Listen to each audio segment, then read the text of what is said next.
달력이 이제 한 장 남았습니다. 오늘부터 성탄절 전날인 24일까지 총 4주간을 대림절 기간으로 이제 저희들 지키게 되는데요. 오늘은 그 첫 번째 주일입니다.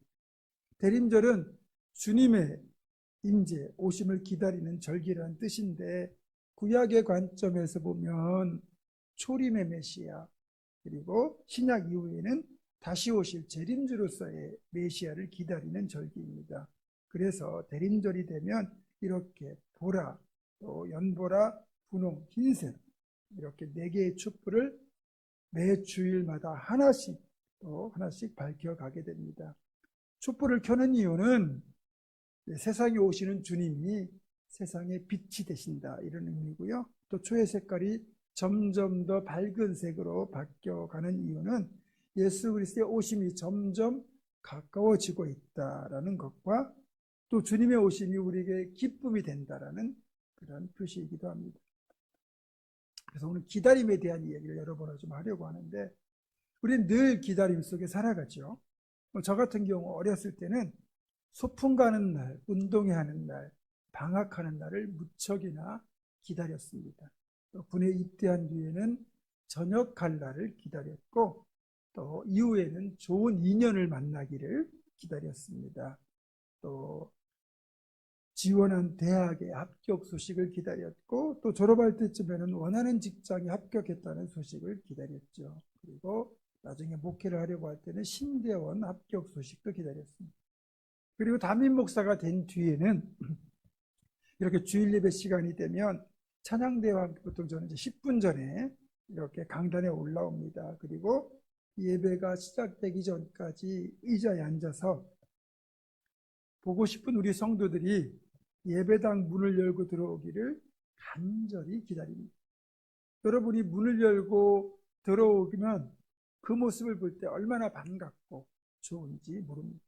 분명한 건 제가 이제 이 담임 목회를 그만두는 날까지 여러분을 기다린 이 기다림은 계속되게 될 겁니다. 자, 여러분에게 그러면 질문 하나 하겠습니다. 여러분은 어떤 것, 무엇을 간절히 기다리십니까? 여러분이 기다리고 있는 것은 무엇입니까? 혹시 아들을 군대에 보내놓으면 그 아들이 휴가 나오길 간절히 기다리는 그런 부모의 기다림도 있을 것이고, 또 내가 정말로 갖고 싶은 물건이 있어서 그걸 인터넷으로 주문해 놓고 이제 택배가 오기를 기다리는 그런 분도 있을 겁니다. 이런 간절한 기다림은 나름 설렘이 있습니다. 이런 여러 가지 기다림 중에서 아주 규칙적이고 또 소망을 가득 담고 있고 행복과 실망을 동시에 주는 기다림이 있다고 그래요. 어떤 기다림인지 아시겠습니까? 바로 로또 복권을 구입하신 분들의 기다림입니다. 저는 한 번도 로또 복권을 구입해 본 적 없는데, 아마 여러분들 중에서도 로또 복권을 구입해 봤거나 종종 구입하시는 분들이 계실 거예요. 자, 그런 분들의 이야기를 들어보니까 이제 로또를 구입하신 분들은 구입한 날부터 최종적으로 이제 발표가 있을 때까지 내가 1등에 당첨되면 그걸로 무엇을 할까라는 행복한 상상을 하면서 당첨될 것이라는 기대감 속에 즐거운 기다림을 한다고 하죠. 물론 그 기대감이 대부분은 다 실망으로 바뀌게 되지만, 또 그 다음 주 복권 한 번 더 구입하면 다시 한 주간 행복한 기다림을 할 수 있다고 합니다. 제가 볼 때는 커피 한 잔 값으로 행복하게 한 주간을 살 수 있다면, 뭐 가성비 측면에서 보면 그것도 괜찮겠다라는 생각이 들기도 합니다. 그러면서 몸에도 안 좋고 건강에도 안 좋고 여러 면에서 안 좋은 담배를 구입하는 것보다 로또를 구입하는 게 훨씬 더 낫지 않을까라는 생각이 들기도 합니다. 자, 그리고 똑같은 시간인데도 기다리는 입장에 따라서 이 느껴지는 시간의 길은 확연하게 다를 겁니다. 장거리 데이트를 하는, 막 연애를 하는 커플에게는 그 일주일의 기다림, 너무너무 먼 시간처럼 느껴질 수 있죠. 또 그런데 상대적으로 주말 부부를 하시는 분들이 있잖아요. 남편이 예를 들어서 먼 곳에 직장 생활을 하시는 분들일 경우 집에 오고 싶은 남편에게는 일주일이 너무 길게 느껴지지만 이제 남편이 이제 토요일이면 보통 오잖아요. 그러면 왜 이렇게 빨리 오는지 모르겠다고 하시는 분들도 계십니다. 어쨌든 기다림도 상대적입니다. 여러분, 그렇다면 기다림이라는 게 왜 생기는 겁니까? 가장 기본적인 원인은 시간적인 갭 때문입니다. 자, 우리가 이루어지기를 원하는 것이 있잖아요. 그러니까 그런 마음을 품고 그 어떤 기대를 가지고 있는 것과 실제로 그 일이 이루어지는 시점 사이에는 분명히 시간이라는 게 필요하죠. 어떤 약속을 했는데 그 약속이 성취되는 시점과 약속을 한 시점 사이에는 시간적인 간격이 존재해요. 반드시 존재합니다. 예를 들어서 우리가 라면을 하나 끓여 먹더라도 라면이 익는 데까지는 최소한 3분의 시간이 걸립니다. 그러니까 짧든 길든 모든 우리의 기다림에는 시간이 필요합니다. 사람의 일에서도 이렇게 기다려야 하는 시간이 반드시 필요한데 그래도 그 시간이 그렇게 길지는 않습니다. 그래서 나름 기다릴만 합니다. 문제는 하나님의 약속과 그 약속이 성취되는 그 시점 사이, 그러니까 우리가 기다리기에는 그 시간이 너무나 긴 시간이 걸린다는 거죠. 하나님의 응답이 즉시 이루어지는 것들도 많지만 대부분의 응답은 유한한 삶을 살아가는 우리들이 기다림을 지속하기에는 너무 길다는 겁니다. 예를 들면 하나님께서 아브라함에게 하신 여러 가지 약속이 있는데 그 중에 네 자손이 하늘의 별과 같이 바닷가의 모래같이 많게 해주겠다는 그 자손의 약속, 축복은 아브라함이 그 약속을 받은 뒤 25년이 지나서 이삭이 태어남으로써 비로소 성취가 됩니다. 그리고 내 눈에 보이는 이 모든 땅, 동서남북을 다 둘러봐라. 이 땅을 너와 네 자손에게 주겠다 하셨던 그 약속은 430년이 지나서야 이스라엘 백성들이 가나안 땅에 들어옴으로써 비로소 성취가 됩니다. 또 우리가 이제 이미 우리는 이제 주님 오심을 다 경험했잖아요. 그러니까 이사야 선지자를 통해서 처음으로 오실 메시아, 첫 번째 오실 그 초림의 메시아에 대한 그 약속과 그 성취의 시간적인 간격은 무려 700년이 넘습니다.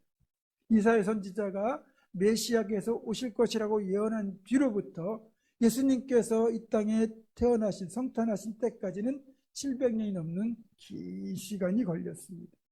그러니까 하나님의 약속이 이루어지는 것을 우리가 보기에는 우리의 짧은 인생으로서는 그 시간을 다 기다릴 수가 없다는 거죠. 너무나 긴 시간이라는 겁니다. 그런데 지금 우리는 이런 길고 긴 기다림을 또 하고 있는 거예요. 그건 바로 다시 오실 예수님, 재림의 메시아에 대한 기다림입니다. 예수님이 다시 오시겠다고 약속하신 시점부터 무려 2000년이 지났습니다. 그런데 어쨌든 이 약속이 반드시 이루어질 수밖에 없는 이유가 있는데 그 이유는 다시 오시겠다고 그 약속을 누가 하셨느냐? 예수님이 직접 하셨다는 거예요. 마태복음 16장 28절입니다. 진실로 너희에게 이르노니 여기서 있는 사람 중에 죽기 전에 인자가 그 왕권을 가지고 오는 것을 볼 자들도 있느니라. 예수님이 직접 다시 오시겠다고 약속하셨고 또 이제 교회가 시작된 뒤에 초대교회 성도들도 예수님의 직계자자인 12사도들로부터 예수님이 곧 오실 거란 말을 수없이 들었거든요.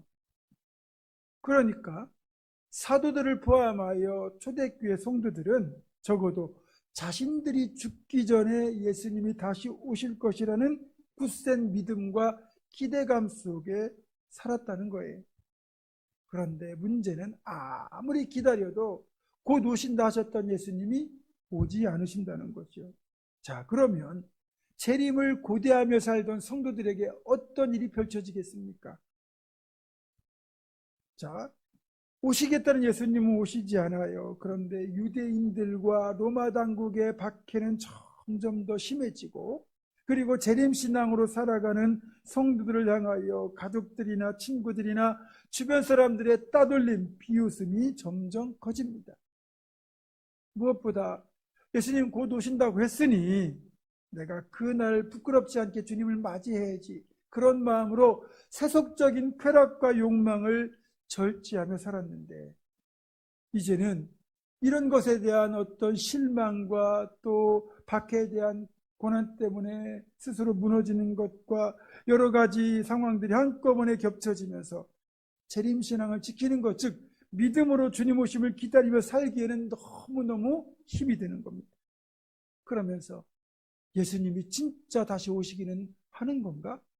아니, 죽은 뒤에 천국이 정말 있기는 한 건가라는 근본적인 의심까지 들기 시작했다는 거죠. 그러면서 많은 성도들의 이 재림신앙이 흔들리기 시작했습니다. 이런 모습을 목격한 히브리서의 저자는 성도들의 그런 입장을 10분 이해하는 동시에, 그럼에도 예수님 반드시 오시니까 우리는 오시는 그때까지 이 힘든 기다림을 견뎌낼 인내심이 필요하다고 그렇게 오늘 보면 36절에서 거듭 강조하고 있는 겁니다. 너희에게 인내가 필요하면 너희가 하나님의 뜻을 행할 후에 약속하신 것을 받기 위함이라. 히브리서 저자는 당시 성도들에게 예수님이 약속하신 것, 즉 주님의 재림을 맞이하려면 반드시 인내가 필요하다는 걸 강조하고 있죠. 이런 상황, 즉 시간적인 갭이 있는데 그 갭이 너무 길어지면서 생겨난 일들이라는 겁니다. 그래서 이런 긴 시간을 견뎌내기 위해서는 반드시 인내가 필요한 거죠. 여러분, 인내가 무엇입니까? 기나긴 기다림의 시간을 믿음으로 견뎌내는 걸 말합니다. 그래서 성경적으로 보면 인내는 하나님을 향한 우리의 믿음과 사랑과 소망이 진짜인지를 판별하는 가장 중요한 과정이기도 합니다. 진짜 하나님의 약속을 신실하게 믿는다면, 그분을 진짜 사랑한다면, 하나님의 약속을 내가 소망으로 품고 살아간다면 아무리 힘들어도 인내할 수 있지 않겠습니까? 그러면서 히브리서 저자는 37절에서 다시 한번 예수님이 곧 오실 것이다 이렇게 강조합니다. 잠깐 후면 오시리가 오시리니 지체하지 아니하시리라. 이어서 예수님 곧 오시니까 재림신앙을 굳게 붙들고 믿음으로 살아가자고 당부합니다. 나의 의인은 믿음으로 말미암아 살리라. 또한 뒤로 물러가면 내 마음이 그를 기뻐하지 아니하리라 하셨느니라. 우리는 뒤로 물러가 멸망할 자가 아니요 오직 영혼을 구원함에 이르는 믿음을 가진 자니라. 아멘. 여러분, 전체적인 분위기를 볼 때 히브리서 저자도 예수님이 곧 오실 것이라 분명히 믿었고, 그것이 바람직한 재림신학이라고 성도들이 강조한 겁니다. 어쨌든 다시 한번 말씀드리자면 예수님께서 곧 오실 것이다 그렇게 다들 믿었죠. 그런데 2000년이 지난 지금까지 예수님은 오지 않으셨습니다. 물론 재림의 약속으로부터 2000년이 지난 이 시점에 신앙생활하는 우리들도 여전히 예수님의 재림을 기다리며 살아갑니다. 하지만 솔직하게 말씀드리자면 저도 예수님이 당장 오실 것처럼 그렇게 여기며 살지 않고 있고, 성도님들도 크게 다르지 않을 겁니다. 그럼에도 분명한 건 언제 예수님이 오실지 몰라요? 지금 당장 오실 수도 있습니다. 분명히 드릴 수 있는 건 선지자 이사야를 통하여 하나님이 메시아를 보내시겠다고 약속하신 그 뒤로부터 700년이 흘렀을 때 분명히 그 약속이 성취가 됐잖아요. 그렇다면 다시 오실 예수님도 그 약속대로 반드시 오실 겁니다. 자, 그러면 내일 예수님이 오신다고 한번 가정해 봅시다. 내일 예수님이 오시는 것을 저도 분명히 믿고 여러분도 분명히 확신합니다. 100% 믿는다면 여러분 어떤 일이 벌어지겠습니까? 여러분 일이 손에 잡히겠습니까? 뭐 할 수 있는 게 있겠습니까? 솔직히 출근할 이유도 없고 학교에 갈 이유도 없겠지요. 그래서 기도하면서 우리끼리 모여 찬송 부르다가 예수님 맞이할 수 있겠지요. 철학자 스피노자가 이런 말을 했다고 그래요. 내일 지구의 종말이 온다 해도 나는 오늘 한 그루의 사과나무를 심겠다. 여러분, 내일 예수님이 오신다는데 오늘 사과나무를 심을 수 있겠습니까? 쉽지 않죠. 그런데요, 실제 어떤 일이 벌어질지를 우리는 이미 그 30년 전에 벌어졌던 다윗 선교의 사건을 통해서 우리는 능히 짐작할 수 있습니다. 1988년에서 92년 사이에 있었던 일이니까 30년 넘었죠. 여러분, 이 사람들이 몇 년 뒤에 재림이 예정되어 있다니까, 며칠 뒤면 예수님이 오신다니까 어떻게 했습니까? 멀쩡하게 잘 다니던 회사 그만두고요, 학교 그만두고 집까지 나와가지고 자기들끼리 모여가지고 매일 예수님 맞이한다고 기도하면서 그렇게 호들갑을 떨었습니다. 당연히 재림도 일어나지 않았지만 재림이 있다고 해서 이건 결코 바람직한 모습이 아니라는 겁니다.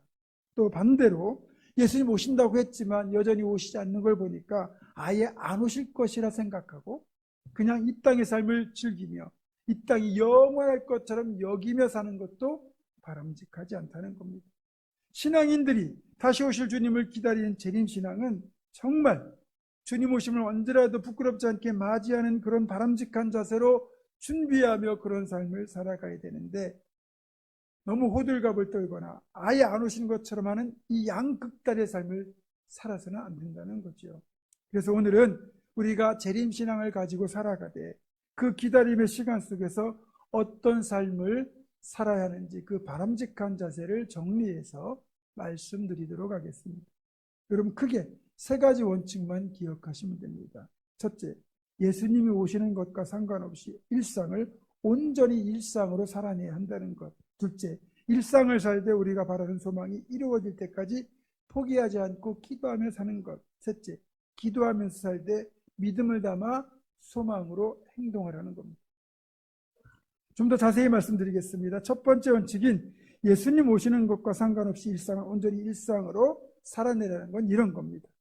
학생이면 늘 하던 대로 먹고 자고 공부하면 되는 것이고, 직장인이면 먹고 자고 일하면 되는 것이고, 신앙인으로서는 예배할 때 예배하고 섬길 때 섬김을 감당하는 것, 자신이 원래 하던 일상의 삶을 그대로 살아내는 것을 말합니다. 성경을 보더라도 예수님 다시 오시는 날 어떤 이는 자다가, 어떤 이는 밭을 갈다가, 어떤 이는 맷돌을 돌리다가 부르심을 받는다, 이렇게 되어 있지 않습니까? 그건 재림의 때가 가깝더라도 평소처럼 우리 일상을 그대로 살아내라는 말입니다. 우리가 공부하다가 주님 맞이하는 게 부끄러운 거 아니고요, 잠잘 때가 돼서 잠자리에 들었다가 주님 맞이하는 것 결코 부끄러운 일 아닙니다. 당연한 겁니다. 다만 예배할 시간에 예배하지 않고 만약에 엉뚱한 짓을 하다가 그때 주님 오시면 구원은 받되 부끄럽게 구원을 받겠죠. 자, 그래서 일상을 온전히 일상으로 살아내는 건 뭐냐면 내가 해야 될 일을 제 시간에 그대로 감당하면서 평소처럼 살아가는 것, 그게 재림신앙으로 살아가는 방법이라는 겁니다. 그런데 앞에서 말씀드린 것처럼 재림을 맞이한다고 학업, 직장, 가정 다 포기하고 기도만 하면서 이렇게 종말을 대비하는 건 결코 바람직하지 않습니다. 그건 이단 사이비에서 하는 겁니다. 그러니까 지난주에 말씀드린 것처럼 여러분, 사랑하는 사람들에게 적극적으로 사랑을 표현하면서 우리에게 주어진 일상을 복되게 살아내는 것, 그것이 우리의 가장 바람직하고 본질적인 자세라는 걸 기억하시기 바랍니다.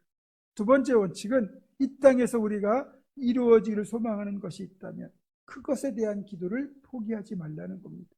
그것이 개인적인 소망이든 공동체의 소망이든 우리는 기도가 응답될 때까지 그 응답을 포기하지 않고 응답을 기다리며 기도를 계속해야 된다는 겁니다. 특별히 그 중에서 영혼 구원을 위한 기도는 절대로 포기하면 안 됩니다. 사는 가족의 구원을 위한 기도, 이것만큼은 우리가 그 일이 이루어질 때까지 결코 놓아서는 안 되는 기도입니다. 그래서 응답의 소망을 품고 포기하지 않는 기도를 드렸던 대표적인 사례가 바로 엘리야의 기도입니다. 엘리야가 활동하던 그 당시 이스라엘 땅에는 무려 3년 6개월이나 비가 내리지 않았습니다. 그러면 3년 6개월 동안 가뭄이 지속된다면 그 땅의 삶이 얼마나 피폐해질지 여러분 능히 짐작하실 수 있을 겁니다. 그 땅에 비가 내리기를 위해서 엘리야는 하나님 앞에 기도의 무릎을 꿇었습니다. 정말 간절한 기도를 7번까지 드렸습니다. 7번은 포기하지 않는 기도를 뜻하는 거죠. 결국 그 7번째 기도 끝에 그 기도는 응답을 받았고 그 메마른 땅을 촉촉히 적시는 은혜의 단비가 내렸습니다. 여러분, 우리는 예수님 오시기 전까지 이 땅을 살아가는 동안에도 하나님의 통치가 이 땅에 이루어지고 우리가 품는 선한 꿈들이 이루어질 것을 믿음의 눈으로 바라보며 이에 대한 소망을 품고 포기하지 않고 기도를 계속해야 됩니다. 끝까지 포기하지 않는 기도를 드리시고 또 반드시 그 기도가 응답되신 것까지 누리실 수 있기를 주님의 이름으로 축원합니다. 세 번째 원칙은 기도만 하지 말고 우리가 품은 소망을 이제는 믿음의 행동으로 이어가라는 겁니다. 이것을 본문은 우린 뒤로 물러가 멸망할 자가 아니요 오직 영혼을 구원하는 믿음에 이르는 자니라 이렇게 말하고 있는 겁니다. 자, 그러면 소망을 품고 믿음으로 행동한다는 것이 어떤 것인지를 한번 예를 들어보겠습니다. 미국에서 하버드 대학 다음으로 오래된 대학이 윌리엄 앤 메리라는 명문 대학이 하나 있습니다. 이 대학교는 미국에서 남북전쟁이 발발하는 바람에 전쟁 기간 동안 학교 문을 닫았기 때문에 많은 사람들이 다시는 이 대학교가 다시 문을 열 것이라고는 생각하지 못했습니다. 그럼에도 소망을 포기하지 않는 한 사람이 있었습니다. 그 주인공은 바로 학교를 지키던 나이든 수이였습니다. 이분은 5년 동안 학교 문이 닫혀있는 그 5년 동안 하루도 빠짐없이 마치 학교가 지금도 그대로 운영되는 것처럼 텅 빈 학교를 지키며 몇 시간마다 수업종을 울렸습니다. 언젠가 반드시 다시 학교가 문을 열고 학생들이 수업을 받게 될 그날을 소망하며 믿음으로 수업종을 시간마다 울린 겁니다. 놀랍게도요, 5년이 지난 뒤에 그의 종소리와 함께 학교가 다시 문을 열게 되었습니다. 우리가 소망을 품고 믿음으로 행동한다는 게 바로 이런 겁니다. 전혀 소망이 보이지 않는 상황일지라도 종을 울리는 걸 포기하지 않고 이렇게 학교 종을 울려댄 이 수희처럼 언젠가 다시 학교가 문을 열게 될 것이라는 믿음으로 학교를 지키며 종을 울리는 믿음의 행동이 필요한 겁니다. 그러면 언젠가 반드시 다시 문이 열리고 소망의 종소리는 의미를 갖게 되겠죠. 여호수아와 이스라엘 백성들이 여리고성을 돌던 것도 이와 비슷합니다. 매일 한 차례씩 여리고성을 돌았잖아요. 그러나 아무리 돌아도 난공불락 여리고성은 그대로 그 자리에 단단한 모습으로 서 있었습니다. 그러나 포기하지 않고 믿음으로 성벽을 도는 행동을 계속했더니 7째 날 그 성벽이 완전히 무너져 내렸습니다. 나아만 역시 요단강물에 들어가 7번 몸을 씻으라고 했을 때 6번을 물에 들어갔다 나오더라도 그의 나병은 그대로 남아 있었습니다. 그런데 포기하지 않고 7번째 들어갔다가 나오니까 정말로 깨끗하게 치유가 되었습니다. 엘리야 7번의 기도, 여리고성을 7일 동안 돌고 마지막 날 7번을 도는 것, 나아반이 7번 목욕하는 것, 모두 7번, 7이 반복되는데 앞에서 말씀드린 것처럼 이 7이라는 숫자는 성경에서 완전수로서 우리가 말하면 이루어질 때까지 포기하지 않는 기도와 믿음의 행동을 상징합니다. 그러니까 우리가 예수님 다시 오실 때까지 일상을 살되 믿음과 소망을 담아 기도하고 행동하는 것을 포기하지 말아야 된다는 것을 알려주는 사례들입니다. 우리가 정말 건강한 교회를 만들고 또 다음 세대를 세우기 위하여 기도하고 있다면 기도만 하지 말고 믿음으로도 행동하라는 겁니다. 말씀을 정리합니다. 우리 모두에게는 다시 오실 예수님이라는 공통된 기다림이 있고 또 각자 소망하고 바라는 것이 이루어지기를 바라는 개인적인 간절한 기다림도 있습니다. 언젠가 반드시 예수님은 오실 것이고 또 여러분이 바라고 소망하는 그것도 하나님께서 하나님의 때에 하나님의 방법으로 응답하실 겁니다. 따라 성도 여러분, 우리는 계속해서 재림신앙으로 살아가되 일상을 온전하게 일상으로 살아내야 합니다. 일상 속에서 선한 소망을 품고 포기하지 않고 기도하고 여리고성을 돌아야 되고 강물에 몸을 담가야 합니다. 소망의 종을 울려야 합니다. 그러면 끝내는, 우리에게 응답하시는 하나님의 선하심을 보게 될 것입니다. 이런 자세로 대림절을 살아가는 우리 모두가 되기를 주님의 이름으로 축원합니다. 기도하겠습니다. 다시 오실 주님을 기다리는 대림절을 시작하는 우리 모두가 온전한 일상과 포기하지 않는 기도, 또 소망을 담아 믿음으로 행동하게 하시고 끝내 소망이 이루어지는 축복을 누리게 하여 주시옵소서. 주 예수 그리스도의 이름으로 기도드립니다. 아멘.